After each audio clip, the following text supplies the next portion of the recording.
Hi Pisces, it's Majori here from the Punk Priestess, and welcome to your Tarotscope for May. So we're going to start off here with the main energy. I have a mixture of tarot decks, astrology, as well as oracle, and we're just going to get into it.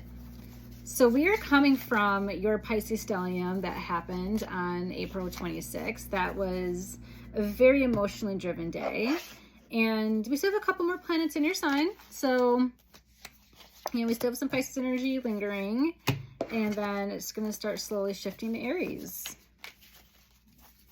Okay, so this is what I have going on here. I have Father of Swords reversed, also known as the King of Swords reversed, and then I have duality coming through. So we do have this push of air energy coming in. We're still in Taurus season, but today, as I'm filming this on the 10th of May, we have Mercury retrograde in Gemini. So we do have some air energy coming through. And the duality is that you're still kind of on an emotional high, coming from your season, coming into the stellium with all these planets in your sign, the new moon, and also Juno in your sign. So there's a lot going on here. And it's kind of like you're just getting ready to wrap your mind around things. You might also be wrapping your mind around a lot of new emotional things coming through, or like you had a vision of how you wanted your month to go, May to go for you, and now all these shifts and emotional changes, conversations, things are flooding through because of this retrograde, and it's like you have to divot your sense of concentration. So I'm going to see what else is coming through with this duality here, but we are going to be in Gemini season on the 20th of May, so it will be the season of duality coming in for you. But right now, it's like you kind of are a little mentally thrown, and this could also be duality coming through with people. Like maybe you thought, certain people were your friends, or you could rely in certain situations, and realizing the truth in the matter of like, wow, like, I thought this was something, and now it's appearing to be something else, and there can be duality in that. What I have here is the Four of Swords upright. I have the Queen of Coins reversed, and then I have the Queen of Wands upright. So this can also be characters of people, like maybe there is someone in your life, gender inclusive, who you're not really sure if you can trust, or their words aren't living up to your expectations, or you feel like they're untrustworthy. Could be argumentative, or someone who just speaks before thinking. So there's like a lot maybe going on if like, someone, or this can be aspects of you.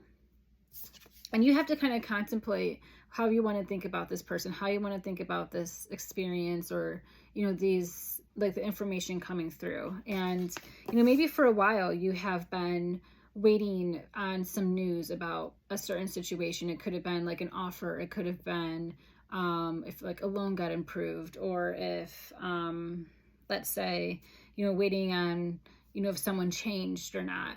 And it's just like now this Mercury retrograde is bringing back to you the answers you're seeking. And that's kind of what Mercury retrograde does sometimes. It will bring back information, or, things will be revealed to us that have been hidden for a while, or we have been contemplating for a while. We will get that information moving. So you kind of just have to wait mentally.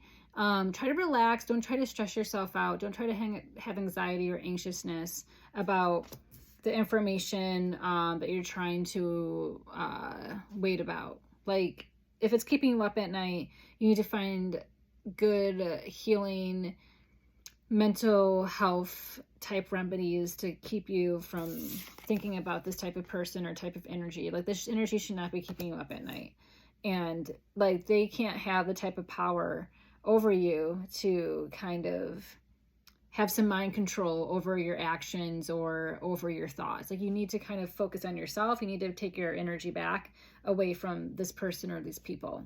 So if you can, go on a retreat, just give yourself a mental break. Maybe you need to take a walk in the woods if you can, or just kind of separate yourself from this energy.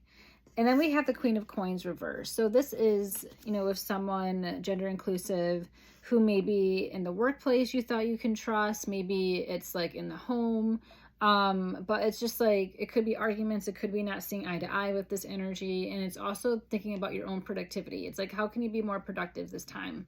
How can you maybe stop neglecting things that need your attention and time? Like there is going to be a lot of movement that you have to continue doing. Like you have to continue living. You can't stop for, you know, an emotional rest. It's like you can stop for a mental one, but it's like emotionally, like those type of energies take a lot longer to subside and to figure out. And then we have here the Queen of Wands upright. So, you know, you do have to reclaim your power back from, you know, the situations. If it's burnout, like your boundaries are not being respected, or you just feel like you can't be yourself around certain people, or like everything you say is the wrong thing, it's just argumentative, and you need to like reclaim your fire and move away from this energy.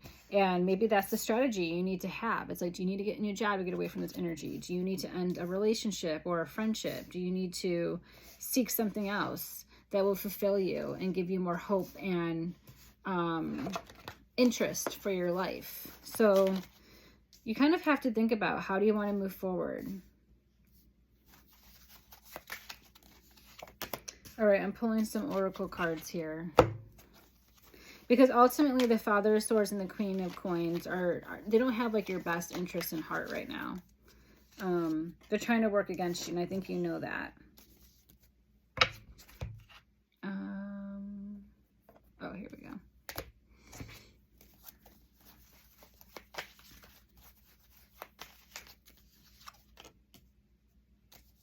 Okay, so what I have here is the High Road.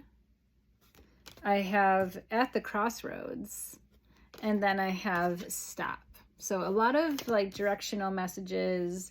And, you know, with this Four of Swords reverse or upright energy, it is like taking the high road. Like, what does the high road look like to you? Does the high road meaning like taking a break, a retreat away from this energy, not responding, not having it keep you up at night, taking the high road by not starting conversations and like letting it, you know, marinate and simmer through before you speak to something? Is that the high road for you?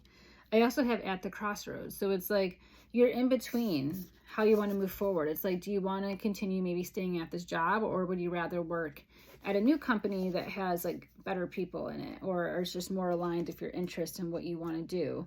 Or do you want to go out on your own and not put your time and energy towards someone else's vision and dreams? So you're at the crossroads, and it is definitely, you have to kind of, you're traveling at night, but it's like this moon sun combination illuminated here. And it is like you do have a lot of positivity and kind of pre-planning and premeditating on your next moves. So choose carefully. It doesn't mean you have to choose now. It's like you're probably at the crossroads, and you're stopped at the crossroads with this Mercury retrograde because you don't have enough information right now to move forward properly. And you know this. So before you can really take off and be the best version of yourself, you have to pick a lane. You have to pick a road that you want to go on. Do you want to continue being around energy that is just not really serving you or fulfilling you, but you know there might be some pros and cons to this? Or do you want to stop and this energy completely and just go into a new direction with your life? And the Queen of Wands, this is Aries energy. So we're having some Aries energy come through of Jupiter in Aries, and then we have Venus there right now, and then on the 24th of this month we're going to have Mars come out of your sign into Aries. So it's like it's time for action, but you can't really take action when you're at the crossroads of like who you want to please, who you want to support, what do you want to do. Like you really have to just, everything that was like leaving your life and letting go, the portals that were closing during the major stellium that happened in your sign on April 26th, hopefully that has given you a little aha light bulb moment to make some choices and move forward and away from these crossroads. So immediately when you start getting some information that's Mercury retrograde or after the retrograde, you need to find a way to move forward with that instead of moving back. And I think you want to move forward too, because you do know like a lot of these things are compromising the best version of you. Okay, so I'm just pulling some astrology cards. I'm pulling some oracle here. Okay, so what I have is timing. I have 5. So this can be 5 o'clock a.m. or p.m. This can also be 5 months, 5 weeks, 5 days. And then I have Mars in adverse. And then I have here Virgo. So Virgo is your stepsister opposite sign. So it really is, this healing energy is coming through, but it's also like healing the work. And it might be some work changes. It's like if you leave a toxic environment, it could allow you to be the best version of yourself, but it's like at what cost? Is it going to take you to leave? Maybe it's a step down to feel more happier. Maybe it's a new job position, you know, completely to make you feel more in alignment. But this Virgo energy is like here to kind of keep you motivated and to keep you moving forward and to keep you working towards a new beginning. But at first you need to stop and contemplate, and then you have to cross the crossroads to take the high road. Cross the crossroads to take the high road so that you can get into this place of healing, get into this place of feeling connected and having a good routine and a regimen for your work. And then we have 5 here. So, you know, maybe 5 o'clock p.m. is when you start, you stop work. Maybe 5 o'clock a.m. is when you start. Thinking about, you know, what do you want to accomplish in the next 5 days? What do you want to accomplish in the next 5 weeks? You know, have those perspectives, have those time frames in your mind. And then we have Mars adverse. So, you know, Mars will shift into Aries on the 24th. Right now it's in your sign. And, you know, Mars doesn't really like to be in Pisces, honestly, because it's like fire trying to stay lit with water around it. And it's like you might not feel very called to have a lot of action right now, which is why it's a good time to stop and contemplate and think. Like Mars is not doing well in your sign. So everyone's kind of like at the stopping point, and you have to do that yourself. You have to just let yourself pause, let yourself stop and think about, like, what is my plan of action? How do I want to protect my mental health? How do I want to be more in alignment with, you know, my truth and the feelings that I'm having and what I want to do with my life and put my energy towards? And that is the duality. The duality is that, you know, there's some pros and cons to everything right now, which is leading you to this crossroads situation. But ultimately, you got to keep moving forward. You got to keep doing the work until, you know, maybe Mars moves into Aries, or until you get some messages through Mercury retrograde, and it will tell you how to proceed forward. Okay, and then I'm pulling here the Ace of Swords reverse. So it is like, you know, you will have to see how this Mercury retrograde goes, but it also could be maybe not the right time to trust the information that is coming towards you. And you kind of might have to wait till after the first couple of days of June, when Mercury goes direct, when you can really have a good solidified form of action. You can take that sword in your hand and cut accordingly. But right now you're kind of at a contemplation period, you're at like a waiting period, a stopping point, and you just need to gather as much information that you can, but also continue working towards building a new future based off of what you can do right now, based off of what you can control right now. So that is the reading, Pisces. Thank you so much, and I will see you next month. Also, I'm open for personal readings for May and June, so if you want one of those, definitely head over to my site and book with me. And also, I do have a bunch of new astrology services added to my site, so check those out, and I will see you next month. Bye.